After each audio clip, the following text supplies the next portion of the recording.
A single sound breaks the silence. A pencil, snapping in half. Cut to a weathered hand, veins raised, knuckles white. A German field marshal stands frozen over a map of Europe. His voice is low, controlled, almost afraid. In 3 weeks, Patton will break through. Silence. Around him, generals exchange glances. One smirks, another exhales through his nose. The warning is ignored. 3 weeks later, thousands will be dead, and the war in the West will never be the same. Northern France, early 1944. A cold Atlantic wind sweeps across the coastline, dragging mist over concrete bunkers and barbed wire. The camera glides low over the Atlantic wall, steel hedgehogs half buried in sand, mines hidden beneath damp earth, machine gun nests staring blindly at the sea. Inside a command post, dimly lit by a single swinging bulb, Erwin Rommel stands alone. His uniform is immaculate, but his face is not. Deep lines cut into his cheeks, eyes sunken from weeks without proper sleep. He leans over a massive map of Western Europe. Red pins, blue arrows, endless calculations. Outside, waves crash like distant artillery. Rommel rubs his temples. He is not afraid of invasion. He is afraid of timing. Rommel had survived the desert. He had outmaneuvered British generals, humiliated Allied command, and earned a legend's name, the Desert Fox. But France was different. Here, speed would decide everything. And one man, one American general, was moving faster than anyone in Berlin wanted to admit. Across the channel, armored divisions train relentlessly. Engines roar, treads chew mud. Artillery thunder shakes hedgerows. And at the center of it all, General George S. Patton. Camera tight on his face, steel helmet, ivory-handled revolver, eyes burning with impatience. He slaps the side of a tank. Gentlemen, wars are not won by dying for your country. They're won by making the other poor bastard die for his. The soldiers laugh, but they also straighten, because Patton does not bluff. Rommel had studied Patton carefully, not from reports alone, but from patterns. Sicily, North Africa, the lightning strikes, the relentless pursuit. Patton did not wait for perfection. He attacked with momentum, and momentum was something Germany no longer controlled. Rain streaked down the window of Rommel's headquarters. A staff officer approaches. Herr Feldmarschall, Berlin is asking for your assessment. Rommel doesn't look up. He stares at the calendar. 3 weeks. He circled a date with his finger. Rommel had reached a terrifying conclusion. The Allies would land, yes, but that was not the true danger. The danger was what came after. If Patton was unleashed, if his armor broke free from the beaches, Germany's western defenses would collapse from the inside out. Rommel knew this because he had done the same thing to others. Heavy doors close. The smell of cigar smoke and old paper. Generals sit rigid around a long table. Maps hang on the walls like trophies. Rommel stands at attention. He speaks calmly, precisely. Mein Führer, if Patton is committed after the landings, within 3 weeks, our front will rupture. A pause. He will not attack where we expect. He will drive deep, fast, and without mercy. Murmurs ripple across the room. One general leans back. Another shakes his head. To them, Patton was reckless, undisciplined, too aggressive. Rommel saw something else. A predator. And predators do not wait for permission. A thin smile. Field Marshal Rommel, you exaggerate. Another voice cuts in. Our reserves will crush any breakout. A third, colder. The Americans lack operational discipline.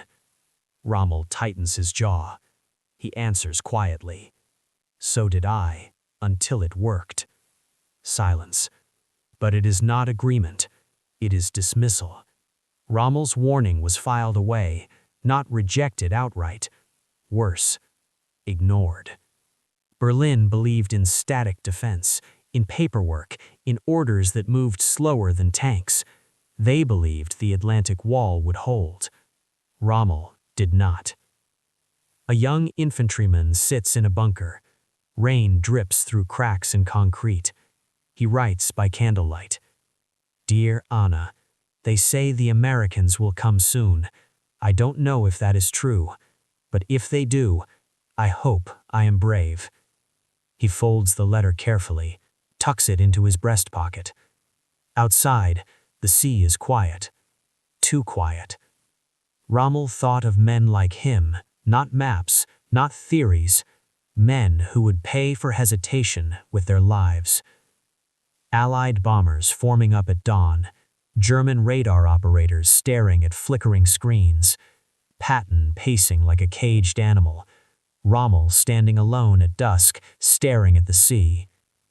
The ticking of a clock grows louder. The clock had started. 3 weeks. 3 weeks before Patton would do exactly what Rommel feared.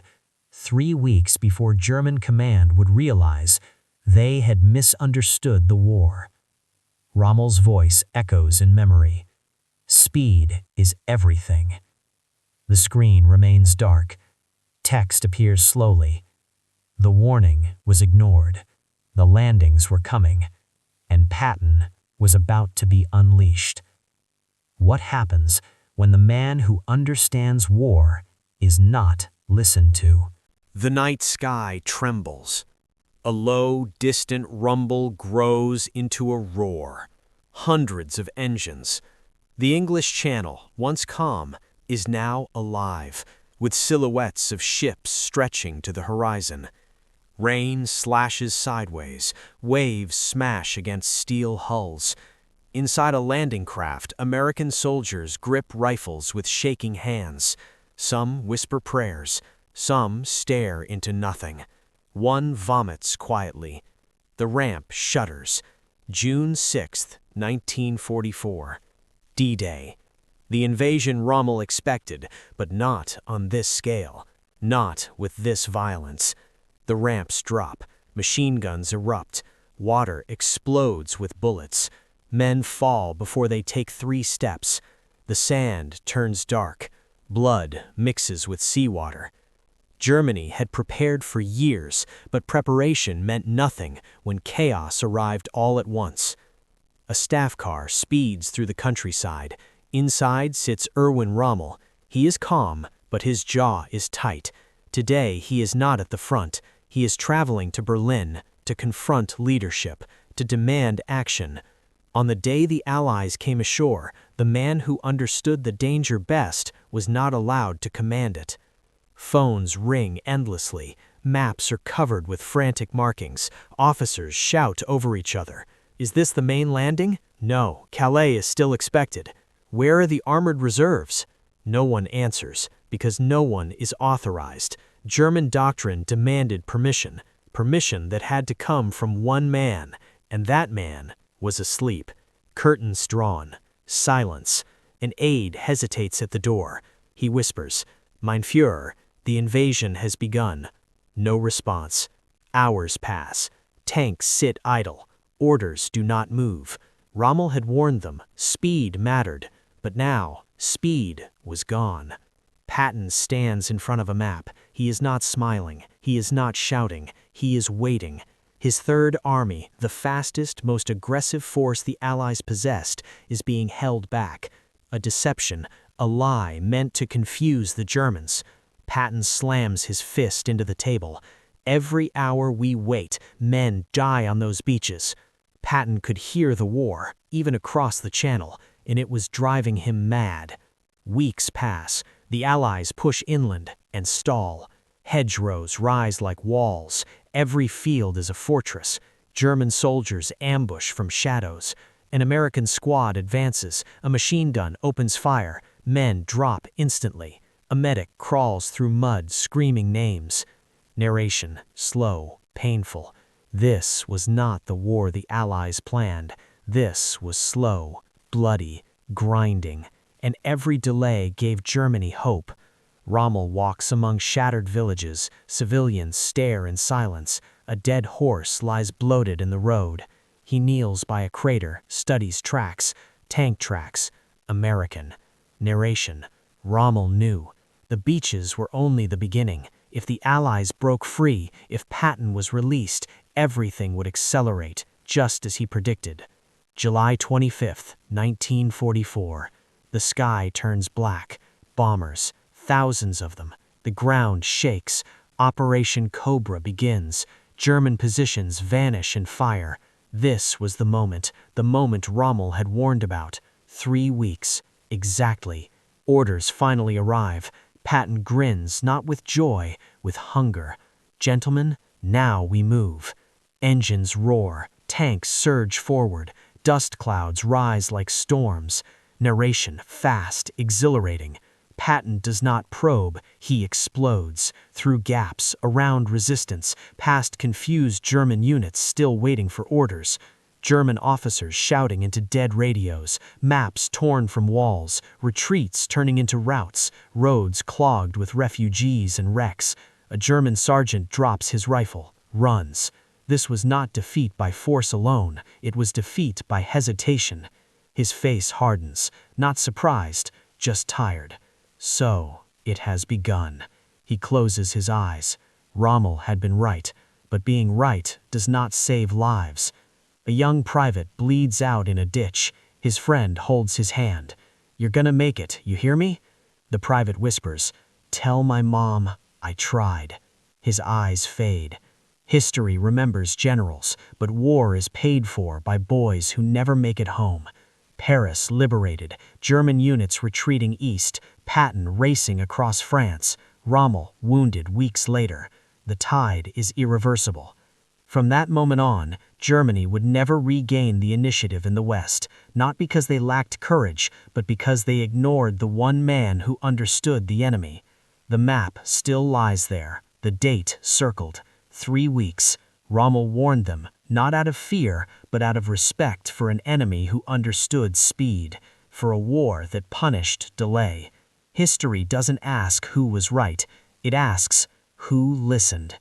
In war, the deadliest mistake is dismissing the truth because you don't like who says it.